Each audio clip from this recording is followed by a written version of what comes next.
Let's go. I'm back. Yes. Want to send a shout out to all the new subscribers out there. We're definitely growing. I appreciate you liking and commenting. It's really appreciated.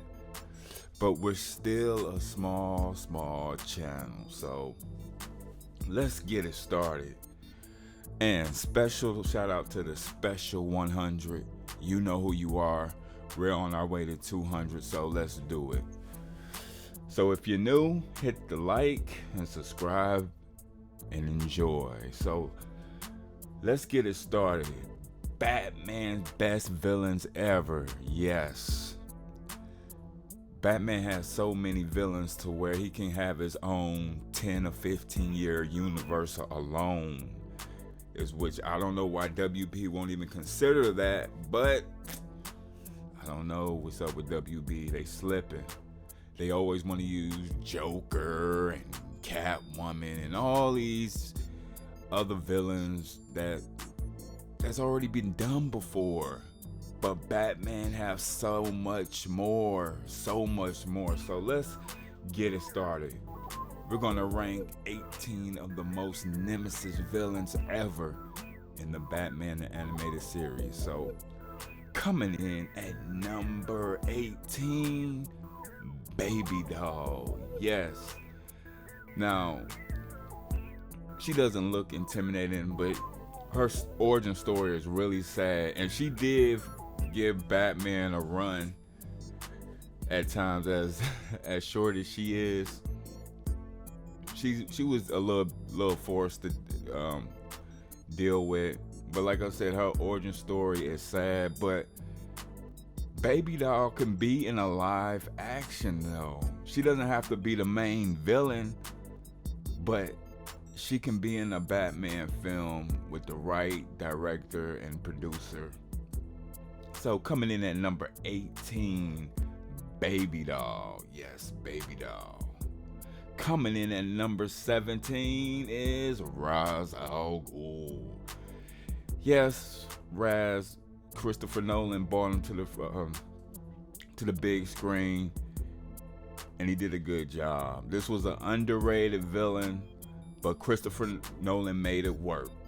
So shouts out to Christopher Nolan and his brother for Batman Begins and The Dark Knight Rises. They really put Ras Al Ghul to work. And yeah, shout out to Liam Neeson, the dude that played in Taken. He played him really well. Really well. So coming in at number 17 is Ras Al Ghul. Yes. Coming in at number 16, the Clock King. Yes. We need a live action Clock King with the right producer, director, and writer. I believe the Clock King can work as a good villain.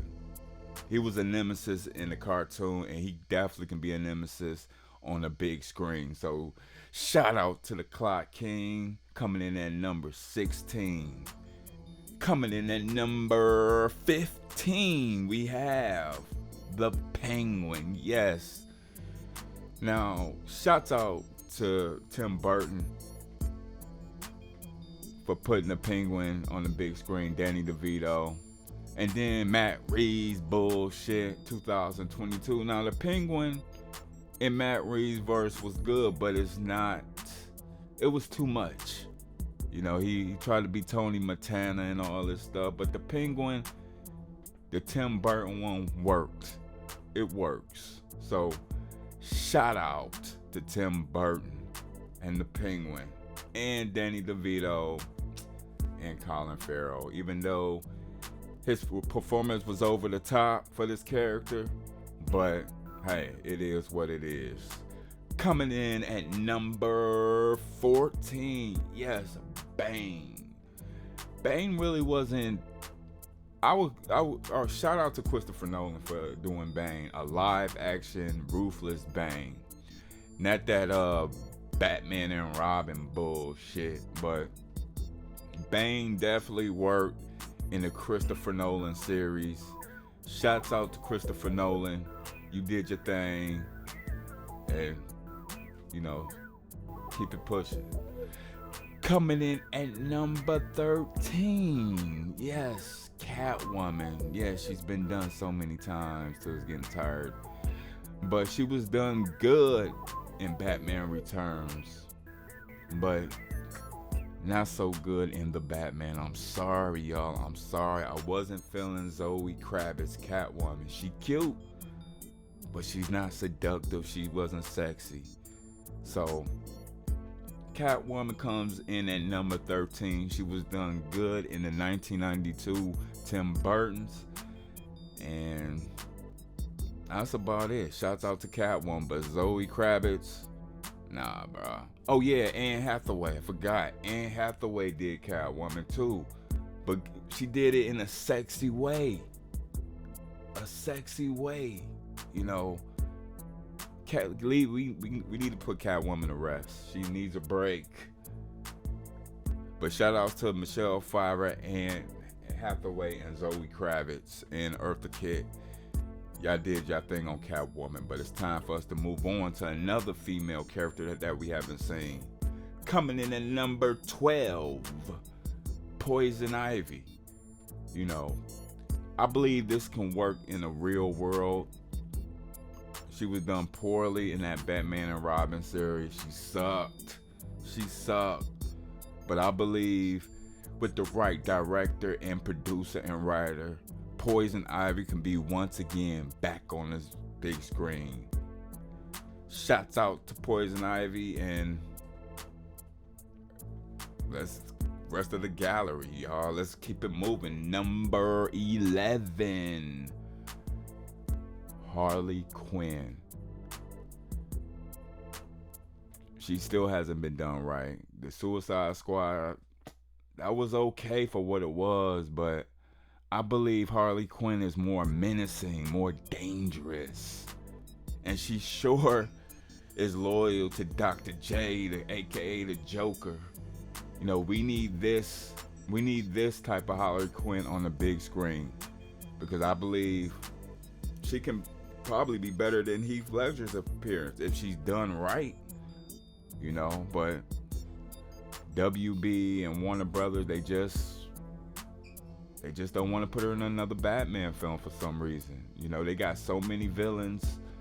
I think Harley Quinn by herself could pull it off. We don't necessarily need a Joker, but I would love to see her and Poison Ivy in a live action Batman film. I think that'd be good. It'd be different. But she comes in at number 11. Yes, Harley Quinn.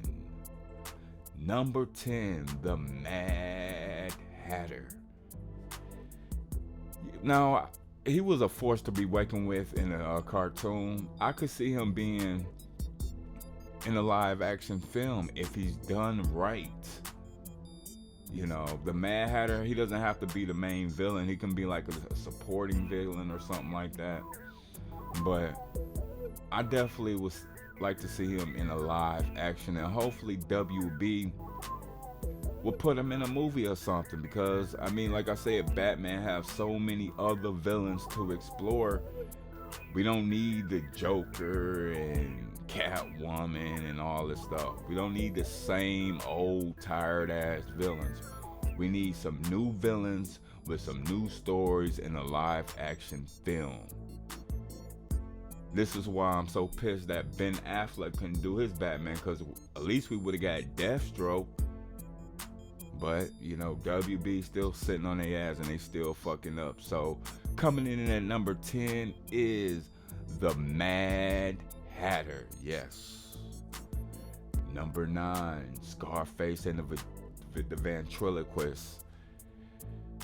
Yeah, I would like to see this in a live action. Like I said, I think this can work like in a supporting character. But this is a villain we can explore. I know in this cartoon, Scarface was a little bitch, but you know, when he got the ventriloquist, he was a force to be reckoned with. I believe with the right writer and the right producer, that Scarface and the Ventriloquist can be in a live action. You know, like I said, there's so many other villains to explore. We're tired of the Joker at this point. We got 3 or 4 Jokers running around right now, and it's getting tiring. You know, Matt Reeves bullshit. It's too much. It's too much. But shouts out to Joaquin Phoenix. I wish they'll put him in a Batman film, because he's decent. But I don't know. WB sucks. They sucking right now. Sucking really bad. Coming in at number 8 is the Man Bat. Yes, I believe the Man Bat could be in a live action. But somehow WB doesn't think so. And it's really sad. But the Man Bat in the animated series was a force to be reckoned with. He really pushed Batman to the limits. He ultimately lost, but I can see a Man Bat live action in a Batman movie. I mean, with the right director and the right script, it'll work. You know? But like I said, the problem is WB. WB is the holdup and will be the responsible for the failure of Batman. Because right now, that Matt Reeves bullshit is not it. It is not it. Coming in at number 7, yes, the Scarecrow. Another underrated villain. Shouts out to Christopher Nolan for putting him in Batman Begins. I mean, he didn't play a big part, but it was a new character, a new take. I would like to see a more menacing Scarecrow, a more deadly Scarecrow. But I believe another iteration of the Scarecrow can work. You know, Christopher Nolan made it work just by making him like a side character. So he comes in at number 7. He was very vicious to Batman in the animated cartoon, so I had to put him in the top 10. The Scarecrow, yes, number 7. Number 6 is the Riddler. Now, in the cartoon, yes, that Riddler with the suit and the maze, yes, that's the Riddler that I want in a live action. Not this bullshit that we got from Matt Reeves, the dude with the mask acting all scary and stuff. Jim Carrey played it right for what it was. I give him that, but I believe the Riddler could be a little bit more serious and dangerous than what he was, especially in Matt Reeves' universe. He sucked. The Riddler sucked. But shout out to Paul Dano, because I'm a new fan. But his Riddler was just garbage. It was garbage. Now, like I said before, the first scene, when the Riddler's in the mayor house, set the mood right. But shit went downhill from there. So it just didn't work. They couldn't make it work. They made him too nice. They made him weird. But I think the Riddler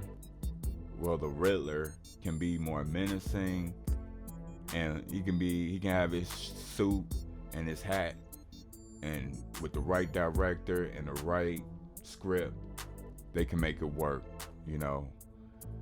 But he comes in at number 6. Number 6, the Riddler, yes. Coming in at number 5, yes, Two-Face. Shouts out again to Christopher Nolan for making a real Two-Face work. Now, in Batman Forever, they didn't really explore Two-Face enough. I mean, he was one of the main villains, but Tommy Lee, it was a joke. It was a fun movie, Batman Forever. It wasn't as serious as The Dark Knight. So shouts out to Christopher Nolan for bringing a more realistic Two-Face to the big screen. You know, he made it work. From the origin story all the way down to where he began his criminal spree. You know, Two-Face in The Dark Knight, I would have liked to got more of him, but You know, Christopher Nolan, he played it right. You know, he played it right. Shouts out to the actors, Eric and Ankar, or whatever his name is. He played Two-Face right from the beginning to the Dark Knight all the way to the end. So shouts out to Two-Face. He's already been done good. In this cartoon, this was actually dark for his face to be like that. Because I remember this cartoon when it first came out, and I remember this episode. I'm like, damn, they really went there. It kind of made you afraid of them at first, but yes, they went dark in the Batman cartoon, but Two-Face comes in at number 5, one of Batman's top villains. Number 5. Number 4, yes, Mr. Freeze. Now, Arnold Schwarzenegger, nah, he just couldn't do it, you know. I would like to see a live action Mr. Freeze. I believe with the right producer and writer, we can get a live action Mr. Freeze. Matt Reeves is talking about putting him in his movies, but after watching the Batman, my confidence in Matt Reeves is low, very low. We just need the right producer, the right script, and I think it'll work. And one thing about Mr. Freeze, he's definitely loyal to his wife, though. It'd be messed up if someone write a storyline that the girl was actually cheating on him. That'd be fucked up. But shout out to Mr. Freeze. He's loyal to his wife, and this dude is willing to do anything for his wife. I mean, anything. Just check out that movie Sub-Zero. But yeah, Mr. Freeze is number 4, and yes, I would like to see a live action Mr. Freeze. Coming in at number 3, yes, the Joker. Now, I know everybody's like, I thought he's gonna be number 1, but you know, we gotta give other villains some shine. We gotta give other villains some shine, y'all. We gotta give them some shine. The Joker has been done right by Heath Ledger, Jack Nicholson, and Mark Hamill. Those are top 3 now.